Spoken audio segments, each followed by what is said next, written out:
Happy Thursday morning, everybody. I am Matt Scalisi, and this is Ben Flanagan. You're joining us for Bammers. Let me pull the graphic up there. Forgot to do that. Where we talk about whatever is on the minds of Alabama fans every week here on the show. We are here to talk some football. We're here to dig into a little bit of X's and O's and Jimmy's and Joe's, if you will. But this is the show where your opinion counts and is heard and is put right up on screen with us. So make sure that you jump in the comments as we have our discussion today and get your opinions, your questions, your thoughts in there. And we'll pop them up on screen as we're discussing. And you'll see it pop up just like this from Christian Ballard here, who says, "Good morning and roll tide." Good morning, Christian. But Ben, it's a pretty good day. It's an exciting day. And good morning to you also, Anthony Evans Bass. So lots of early participation. Let's keep it rolling through the show. Ben, fall camp is here. Everybody's reporting today. We actually already had an appearance from Nick Saban this morning at a parade there in Tuscaloosa, which is where you're located. And tomorrow is when it really gets going. We start to see guys out there on the practice field. We will start to actually get a look at this team that really, since the national championship game ended, we've thought, boy, this team is going to look very different the next time we see them out there. And this is going to be our first chance to actually see that in person. Yeah, very exciting. You're right. I was reading a piece recently where they named the Alabama sort of offensive three-headed monster of Mac Jones, Devontae Smith, and Najee Harris, and how they will replace all of them and tried to build a new three-headed monster and build on top of that. So it will be a different team for sure. But on the other hand, on the bright side, I believe 9 returning defensive starters. So won't look as different on the defensive side of the ball, although I think there might be even more depth this year than there has been in recent memory. But yeah, I think offense is definitely the place where we're going to be looking as we look ahead and try to parse through this roster. Yeah, and I mean, I think what we wanted to talk about today was really the places that we're going to have our eye on as we get back out there on the practice field. We get so little time. For those who aren't aware, media only get these very brief little peeks during practice. We get a little window that we can go out there, and usually you're scrambling to look around to see, is somebody injured? Is somebody missing? What's going on out there? But you also get to see maybe how the depth chart is shaping up a little bit. You see how some of these new guys are factoring into the mix. And I do think, even though the defense, it's exciting to think about the defense and how many of these guys are coming back. If we're talking about the places that we're going to be focusing our interest the most, I would imagine it's more going to be on the other side of the ball, just because the defense is a little bit of a known quantity at this point, especially down the stretch. I mean, they played so consistently really in the last half of the season. Didn't have a great game against Florida, obviously, but other than that, really a pretty dominant defensive performance once that team kind of figured out who it was. Yeah, for sure. And it's funny you mentioned the practice window, Matt. Like, I think you've probably covered a few practices in your day. I've had the opportunity to do that. It is a short window. So props to our beat writers and all the beat writers out there who are able to flesh out the practice reports that they're able to, because you're right. You can't get too fixated on one position group, because once that horn blares, the practice is over and media has got to go. And it's understandable that they would want limited window. But yeah, that's funny. And it's just good to know that practice is starting again, and that excitement is in the air, certainly in Tuscaloosa as people get ready for the season. But, Nick Saban he just thinks that media are so obsessed with the depth chart. I think there have been 1 or 2 Saban rants preseason about media's obsession with that. And today, I guess we're just going to have to prove him right, Matt. Look, we got to talk about something in August. I will say, Ben, the before we dive into this, because this is Bammers, this is the place where we talk about the fan part of the experience too. I do always have one recollection from outside of my media experience of fall camp in Tuscaloosa, and that's being across the street from the practice fields over in the Jack's parking lot, and you could actually see a tiny bit of what was going on. Is there? I mean, I know they've built it up around there a lot at this point. Is there even any way to sort of get a glimpse of what's going on anymore around the practice area? I just remember driving down Hackberry, between 15th Street and Bryant Drive, and there would be that fence that had the opening that was about this big. And as you drove by, you had about a split second to look in there and see if you could even spot a player or a coach or any activity whatsoever. And if there was, it was probably like a football camp, and you thought that you saw, Najee Harris doing something. But no.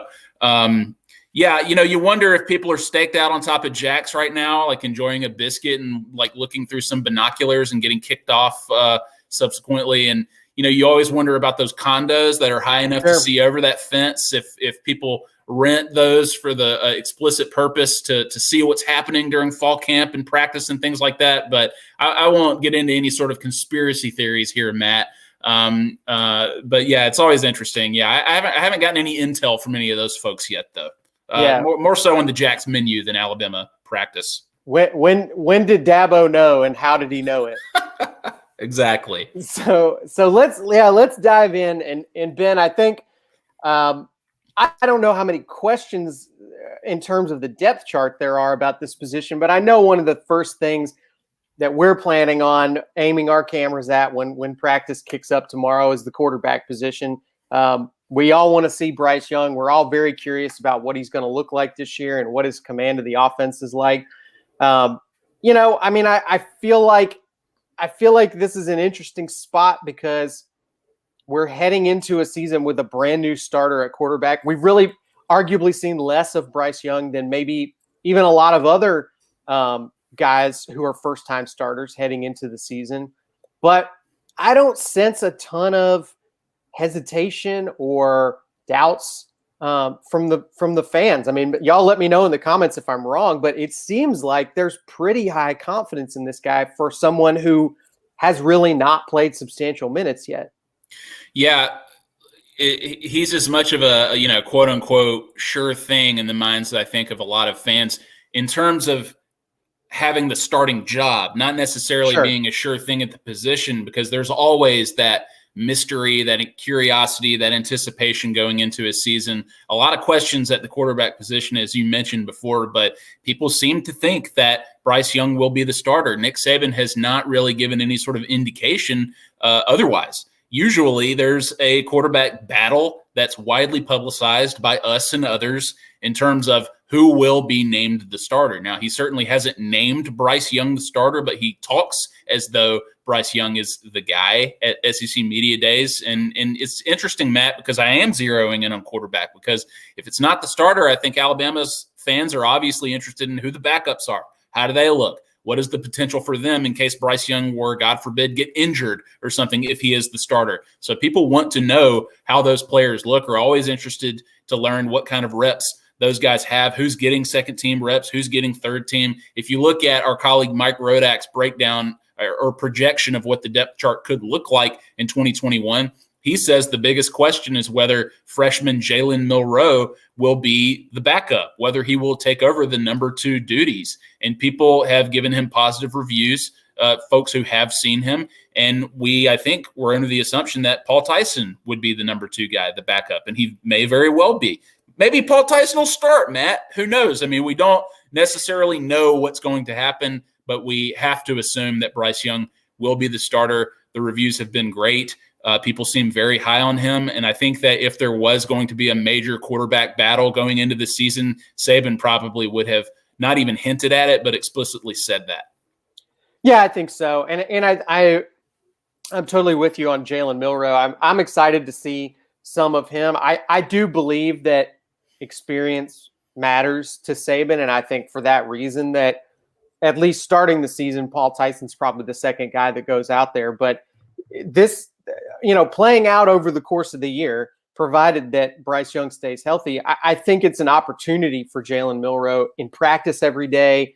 If he's able to get those sort of limited reps, and now that the sort of now that non-conference games are back, I would say the odds of the third string quarterback getting snaps during a game goes way up from what we saw last year.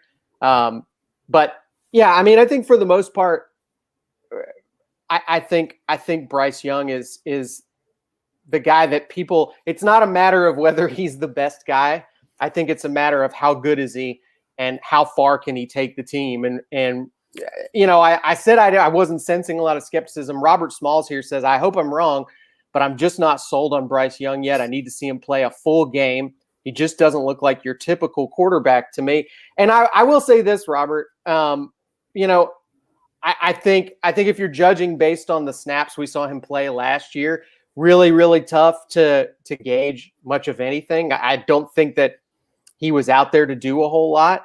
But if you go back and look at why this guy was recruited and what Nick Saban liked about him and what Steve Sarkisian liked about him, you know, it is a lot of the traits that we saw from Tua and as well as from Mac when he was at his best last year, which is that really quick release, the sort of quick understanding and ability to see the field and know where the ball needs to go very quickly. I think that has very quickly become the most important trait for a quarterback at Alabama.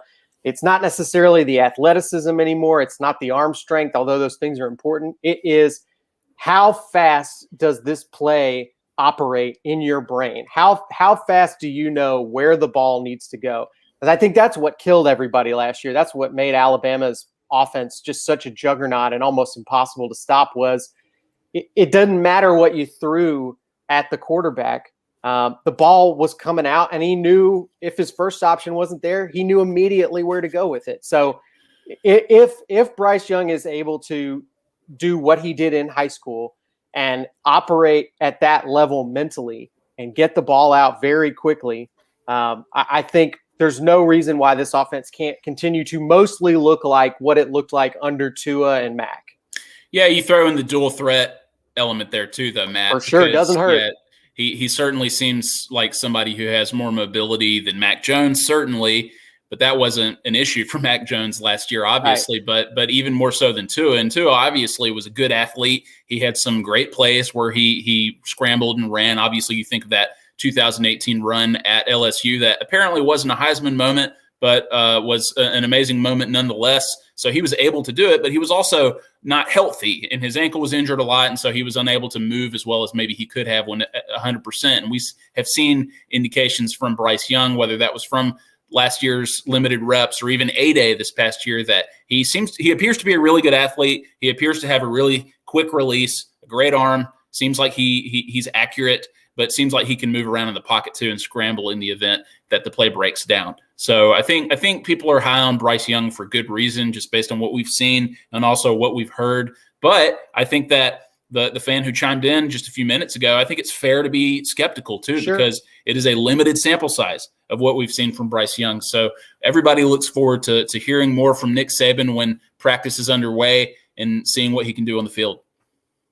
Absolutely. And I will say this, I think part of why the mobility for Bryce Young is important, and I've talked to a few people about this at SEC Media Days a couple weeks ago, is another area where there's less certainty than there was last year, and that we kind of need to see something more from going into fall camp, and that's offensive line for me, where you know, we're talking about a group that last year was so solid, really was, I think, as much as I just heaped praise on the quarterback and how key that was to that offense operating, Mac was able to be as successful as he was because he didn't get a ton of pressure put on him.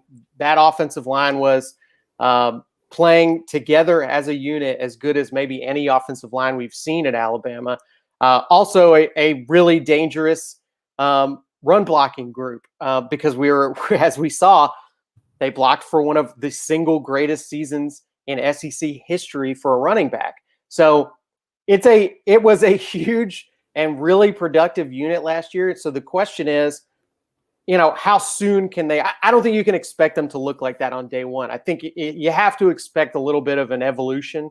So the question is, how long will it take for this group to start playing together and to start getting comfortable with each other and being effective as a full unit. You know, I don't know. I think it's different than some of the other positions in that that's really how you have to judge a line. It's hard to do it on a man-by-man basis.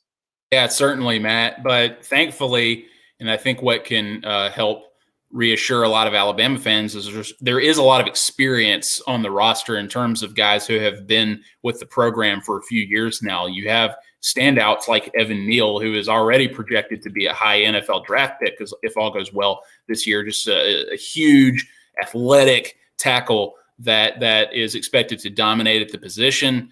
You've got guys like Chris Owens, who obviously was back up to Landon Dickerson for most of last season, but still got a lot of quality reps in, including the last two playoff games. The two playoff games, the biggest games of the year, Chris Owens stepped in after Landon Dickerson was injured, and he played great. So those are huge reps for him going into this season to build his confidence, and he's an experienced guy. But if you just look at the names like Emil Ekiyor, you look at names like Darian Davenport, like Pierce Quick. These are guys who have, again, been in the program for a while. They know what their job is. They know how the offensive line is supposed to work at Alabama. It's just a matter if they can get out there and execute, obviously. And you have incoming freshmen like the Brockmeyers, who signed with Alabama, Tommy Brockmeyer, who's expected to, I think, probably play in the near future. I don't know about this season, but somebody at tackle in the near future. So guys who, again, experience just goes such a long way at offensive line, and it's about building a lot of chemistry. And I think that they've got a pretty solid nucleus headed by Evan Neal and Chris Owens going into this season.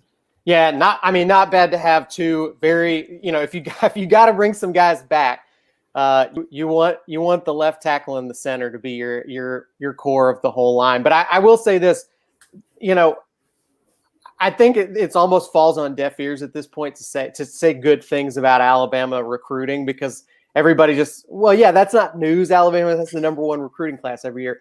But I would say this. If I was gonna pick out an area where I feel like Alabama has really stepped up in terms of their recruiting in the last couple of years, because I do think their last couple classes have been special and have even been better than even some of their other supposedly greatest classes of all time.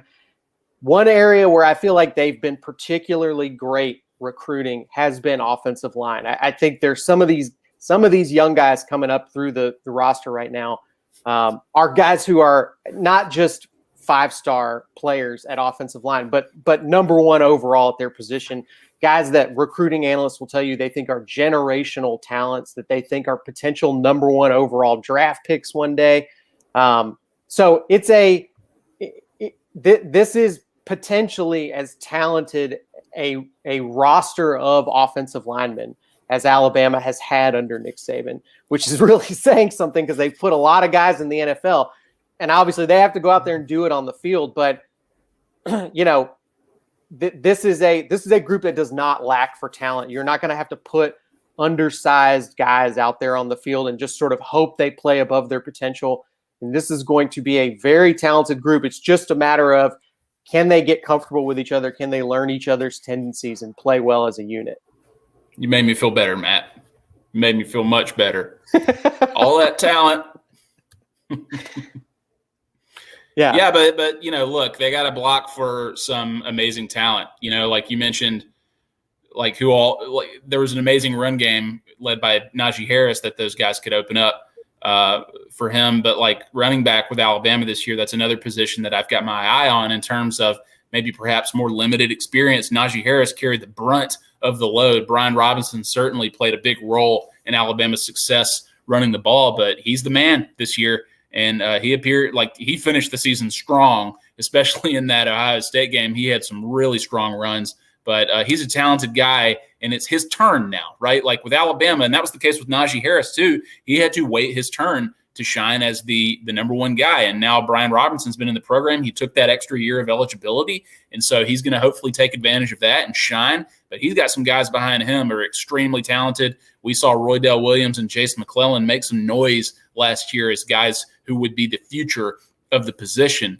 But then you have guys like Trey Sanders, who has had such a just run of bad luck with the injury his freshman year, and obviously getting in the unfortunate car accident last year that cut his season short. So it's good to hear that he'll be back in the fold this year in the running back room and hopefully get back out there on the field. He's a guy that I know a lot of fans have been eager to see for a long time. Very talented. But then you throw in another 5-star recruit like Kamar Wheaton, Matt, and it's just like there's only one ball, and this sort of like is reminding me of those days. Not quite, I don't think, of the year when they had what all running backs were on the team at the same time, where it was like Derrick Henry, T.J. Yeldon, Kenyon Drake, Alvin Kamara before he transferred. I mean, it was ridiculous. I think it was the preseason 2015 was the roster we're talking about. And there's that photo that always gets passed around out there of a practice session where it's like, yeah, like you said, it's Derrick Henry, TJ Yeldon, Kenyon Drake, I think. Kenyon Drake. There's Alvin Kamara. There was also another, there was another guy who transferred out later who was a 5-star, and I hate that I'm forgetting his name right now. Wasn't D Hart? Was it? Was he on that? D Hart might have been on the roster too. I think was the late Alti Tenpenny in that photo. That's correct. Alti Tenpenny was also in that unit, who could have basically started for any program in college football if he wanted to that year. So, I think hard to know if we're still at that level of group, but because I think we've still only really scratched the surface with Jace McClellan and Roydell Williams, but and Trey Sanders, obviously. I do think those three guys are different enough, and I think they have different skill sets and bring something different to the table that they could have a nice little rotation going. And not to say that Brian Robinson can't be a guy who is a 3-down back and carries the load like Najee Harris did last year, but I think the diversity of skills is what Saban likes to see at the position. And if it's not one guy who can do all of it, and very few people can. I mean, Najee was very rare that he was as good of a receiver as he was a running back, as he was a blocker. I think when you don't have a guy who can do everything like that, Saban is more prone to go to that committee approach. I think we saw that in 2018 when he started to have more of a rotation between Damian Harris and Josh Jacobs and mixing Najee in there too. I could see something like that happening this year. I could see it being more of a committee. That said, you bring up Kamar Wheaton. I mean, it's such a weird situation at Alabama where 5-star players come in and don't necessarily expect to start or even play that much their freshman year. But I think that if you are looking at the track record, there's plenty of reasons to trust that that's not a disaster for you to come in as a 5-star and have to sit for a year and work behind some guys. So we'll see. I mean, I would say of all of the positions, this one to me is less concerning and more almost like opening a box of chocolates and just saying like, I know whatever we get here is going to be good. I'm just kind of excited to see what it all looks like in action. Here's this photo. I think that's our photo too. So probably. I mean, just insane. Just Google Alabama running backs, and that photo will be the first thing that comes up. Amazing. An amazing room. But it's interesting. Like if you look, the proof is in the pudding, right? Like if you produce, if you're the best player at that position, then it's very likely you will see the field. And if you're a freshman, then you're probably going to play. If you're an elite talent like that, I mean. With running back, it's a little different where Saban seems to have favored experience in the past. But look, freshmen like T.J. Yeldon have played. Freshmen like Mark Ingram and Trent Richardson have played significant roles in national championship seasons. But you look at something like the wide receiver position where true freshmen have had a major impact. Guys like Julio Jones, obviously. Guys like Amari Cooper. And it sounds like the wide receiver position is going to be similar this year, though it is headed, obviously, by guys who are very experienced, like John Mechie, like Slade Bolden. But there are some freshmen who could make some noise. Yeah, and a quick update on our running back discussion we just had. Mike Boyd points out that B.J. Emmons was just picked up by the Raiders. who transferred out of Alabama during his career, but they now have 3 running backs playing for the Oakland Raiders who at some point were at Alabama with Jacobs, Drake, and Emmons. So just ridiculous. He's one of those guys, BJ Emmons, Matt, like as somebody who's covered recruiting a lot, like Alabama fans get their hopes really high on watching certain people play. And so if Alabama signs like a 5-star running back, like BJ Emmons maybe was back then, they think, I can't wait to watch BJ Emmons play. And then he transfers and they don't really get to see what he can do. And it's like, no, I never got to see him play. And then Alabama goes on to win all these championships and people forget about it. But you're glad to see guys like BJ Emmons and Kamara, for that matter, these folks who leave the program for one reason or another and then get an opportunity at the next level. So it was good to read that story about BJ Emmons this week. Honestly, no shame in transferring out of Alabama if you're an elite running back, because there's just, like you said, there's just only so much room, and plenty of guys have come into Alabama, left, and had very successful careers elsewhere too. So if Alvin Kamara did it, then there is no shame. Yeah, absolutely. Yeah, you're right. Yeah. I don't know if we're going to get to a whole discussion on this one, but Jerry Black wanted us to know that he's worried about long snapper. So we'll see. We'll see what the dialogue is on that one. Valid concern. Yeah, you bring up wide receiver, Ben. That's definitely another place where we're going to be aiming our cameras tomorrow when they let us into practice. And I think one of the guys that people, I mean, there's a couple of names that I think towards the end of last season, Javon Baker, I think showed up in the national championship game. Trayshawn Holden did some nice things last year. And then I think the guy that kind of blew everybody's mind in spring practice was Agiye Hall, who just suddenly came out there at the spring game and looked like the next.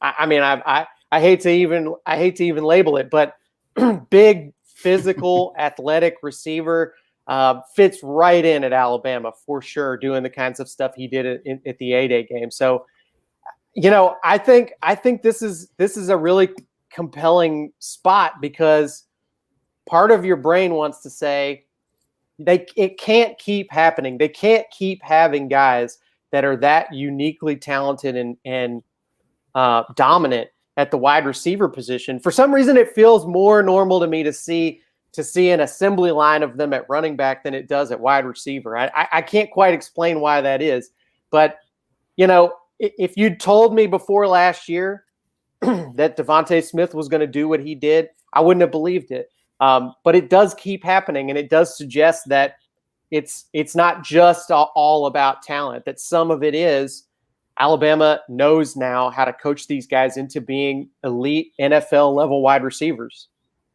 Yeah, for sure. And you mentioned A.G. Hall at A-Day. I mean, that guy made catches you're not supposed to make in that game. It was amazing to watch, and blew a lot of people away for the right reasons. Yeah, Anthony called me out here. That's exactly what I was about to say. I was trying not to say it. Better than Julio. Look, Alabama has been so spoiled, or we have been so spoiled in terms of watching wide receivers at Alabama the last 5 years or so, really during the Saban era. But, I mean, when you're talking about a wide receiver core made up of Jerry Jeudy, Henry Ruggs, Devontae Smith, Jalen Waddle, and John Mechie. I mean, and even before that, there was NFL talent on the team like Cam Sims, like Robert Foster, like Calvin Ridley. I mean, the list just literally goes on, Matt. And so I expect nothing less this year. We're excited to see what John Mechie can do as the top guy on the team. I think that he's talented enough to be the top guy on any team, including Alabama during this era. So can't wait to see what happens there. Sad to see Jalen Waddle go, but it was his time. Obviously got picked, number 5th or 6th or 7th overall in the NFL. Unbelievable, reteaming with Tua. But, that era is over. It's a new dawn at the receiver position now, as it was before those guys came in, and look what happened. So I can't wait to see what these guys do, led by Mechie there. And I think Bolden obviously proved last year that he can be a playmaker.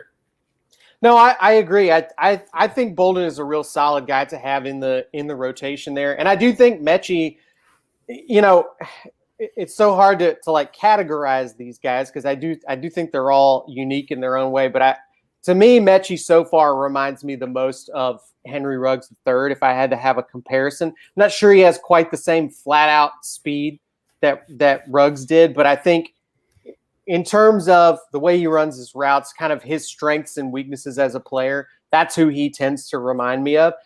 What that tells me, though, is what he kind of needs to be paired with, what he also needs out there on the field. He needs another big physical guy. I think that Alabama managed to survive without Jalen Waddle for most of last year, but I think that's kind of the guy that he was.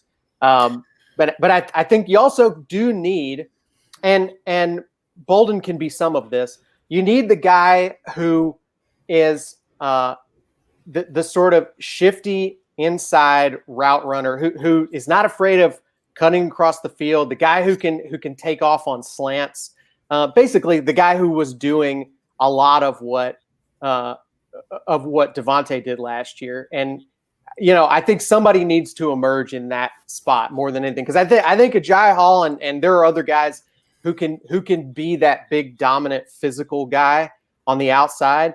I'm real curious to see kind of who emerges in some of those slot roles. Look, I mean, if they can do it Devontae did last year, great. Yeah, maybe not exactly that, but some of what he did, yeah. No, yeah, for sure. I think somebody's going to step up. Just too much talent coming in for there not to be production. But look, I mean, Jaleel Billingsley is also a guy who I think people will see get make a lot of plays in terms of looking kind of like a receiver like he did last year, as opposed to just being a tight end. Not to get too into the weeds on the tight end position, but I think Alabama's pretty safe there. I think Billingsley proved that he was an elite guy at the tight end position. And then you have Cameron Latu, who I think that they're very high on in terms of a guy who will be playing a lot this year, a lot of significant plays in 2021. But yeah, Billingsley, I think if you're concerned about Alabama's pass catching in terms of depth, I think Billingsley is a guy who will slide in very nicely to be somebody who can get more catches than he did last year. He was great. No, very fun to watch, and came through big time in the final stretch of the season too. Okay, so I thus far have not talked about anything other than the offense. Mm-hmm. Let me make one more quick point about receivers. I'm always interested in who will be returning kicks and punts, Matt. If it'll come from the wide receiver position, the defensive back position, the running backs, even on kickoff return. So yeah, interested to know if will it be Slade Bolden again, who did field some punts last year? Will Mechie step into that role? Will it be a defensive back as it has been in the past with guys like Eddie Jackson and Cyrus Jones before? So eager to see who steps into that role. That's always exciting when Saban does eventually reveal that depth chart and you see the 2 or 3 names that are there. It's very hard to predict because sometimes it does seem like somebody emerges as so dangerous at that spot that you can't afford not to put them back there. But they also sometimes get cautious about it. I mean, I think we saw how good Devontae Smith was as a returner, but at a certain point, he became too important to the offense to continue putting back there. When Jalen Waddle got hurt, right? Because Jalen Waddle was incredible. He was that guy, and he was he was that level of special that Arenas was, that Cyrus Jones was. I mean, Jalen Waddle was just on a different level as a return specialist, and maybe we'll see him do that in the NFL some. And like I said, we will miss Jalen Waddle. I hate that we didn't get to see as much of him as we could have. But yeah, always fun. I can't remember if A-Day gave us a glimpse at who that might be. For all I know, Kool-Aid McKinstry could be that guy as a true freshman this year. Somebody just said it. Gary Black threw that out there. Yeah, I don't know. And by the way, he was just named USA Today Male Athlete of the Year for high school nationally. So definitely coming in with some big hype around him. Presented to him by Gronk on national television. That's right. Yeah. So, I mean, I think that on the defensive side of the ball, there are, for me, less questions overall. I mean, I think you've got a really good group coming back up front. The inside linebackers are, not only do you have returning talent there, but you have an all SEC linebacker being added to the roster in Henry To'oTo'o. So there's, I mean, I'm interested to see what the lineup looks like out there, but I think the issue is there really is not any there's not any obvious weak spots where they need to find an answer right now. I think it's just a matter of what that group is going to look like. But just, I guess, overall on defense, and Bruce Wolfersheim says, I think Matt Scalisi would be a great return guy. The only reason anyone would want to see that is if you wish me harm, if you wish me physical harm. Yeah, if you forgot to call a fair catch, that could be pretty entertaining. Yeah. I don't know what I did to Bruce. I wouldn't want to see that. I wouldn't want to see that. Yeah. So, but Ben, any thoughts just overall on the defense and kind of what you're anxious to see? I'm anxious to see Will Anderson do stuff to quarterbacks and tackles this year. I think it could be pretty entertaining. He had an amazing freshman season, a lot of impact, and I think that he will figure prominently into what the Alabama defense does. But the defensive line seems pretty stacked in terms of depth, so I don't feel too worried about that. Christopher Allen obviously coming back on the other side of where where Will Anderson will be playing. And you mentioned the inside linebackers. I think Christian Harris, if everybody's healthy, I think Christian Harris will have a special season at middle linebacker. And then obviously if you just look at the defensive backs, more depth coming back, Josh Jobs, Jalen Armour-Davis. We mentioned Kool-Aid, who's a true freshman, but also at the star and money position, those guys, Malachi Moore and Brian Branch, who were excellent last year, especially Malachi Moore before he got hurt. He looked like the second coming of Minka Fitzpatrick out there. And then at safety, we've got a lot of good guys coming back, like Jordan Battle, who's an outstanding player, DeMarco Helms, and Daniel Wright, who got a lot of very important experience in 2020. So not so worried about the defensive backfield or really the defense in general. But look, I mean, anything can happen. Like, that defense got a lot better as the season went on. We've talked about that Ole Miss game many times, where Ole Miss basically did whatever they wanted against the Alabama defense, even with all that talent out there. But the defense just improved from that point on. And, apart from maybe the Florida game, where Florida was obviously very successful with Kyle Trask there and a lot of playmakers like Kyle Pitts, Alabama's defense looked great, even elite at times throughout the season. So with that much experience coming back, with that much hopefully off-season improvement and more talent added to that pool, I think the defense is going to be really good. Yeah, and just going through the depth chart here real quick, I have to point out at cornerback, one of the new additions to the roster is a player named Devontae Smith, who it's literally spelled exactly the same. Yeah, well, so get used to that. Get used to saying, don't find yourself suddenly haunted or shocked to see that name out there. That reminds me, though, Matt, going back to wide receivers, since you mentioned Devontae Smith, we did not talk about Jameson Williams, the transfer from Ohio State. That's right. Who people seem to think is very speedy and somebody who could get on the field pretty quickly at the start of the season. So we'll see. We don't know who's going to start yet. We haven't seen this depth chart, but I just wanted to note that we forgot that Jameson Williams is very fast and experienced and very capable. So Alabama look, you mentioned the transfer from Tennessee, the transfer from Ohio State, and plus all of these just highly touted recruits like rich get richer. We mentioned that last week in terms of, the SEC gaining blue bloods. Alabama just gets richer, it seems, every season. So anxious to see all these guys on the field. And again, just hope everybody can stay healthy, because I know everybody's just so pumped to see some college football.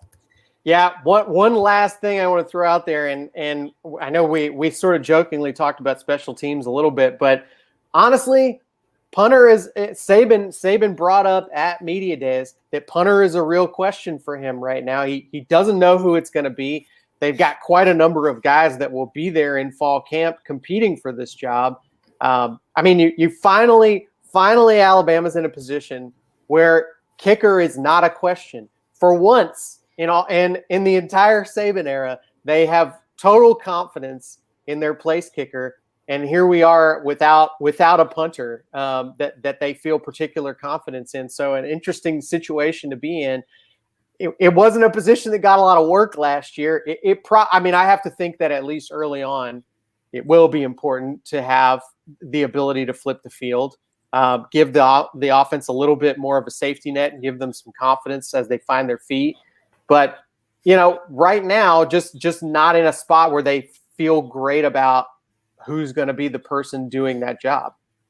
Yeah, and I see that we've got 4 long snappers on the projected depth chart right now, so that's up in the air to the That's true. That is a part of the place kicking equation for sure. To the gentleman who raised that concern earlier in this stream here, there's 4 guys to choose from. I don't know who it's going to be. I'm sorry we don't have the long snapper answer for you right now. But Matt, I mean, same is true for punter. You mentioned that there are a lot of guys, including, I don't know if I'm pronouncing it right, Ty Perrin or Ty Perrine. I believe it's Perrine. Ty Perrine, who wowed fans a couple of seasons ago when he came in as a substitute when Alabama was struggling at punter, and he switched the field in a big way, made a tackle in punt coverage after he had kicked one. I mean, I remember, I think it was against either Tennessee or Arkansas. I can't remember the game that it was, but man, people just couldn't believe it. And then I don't know if he got hurt or what his status was last year, but I see him still on the roster, so he could figure into the conversation. So we'll see for sure. And there's a transfer coming in at punter as well from Troy. So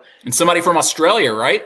I think the kid from Troy is Australian. So wow. I think that's where he's coming in. So I mean, not the sexiest position to talk about, but I think it is important, and it's been a big weapon for Alabama in the past. It's been something that they were able to use as a weapon to help them win a national championship. So you never want to, discount any position on the field. We'll see how that one turns out. Ben, we've gone through basically the whole team.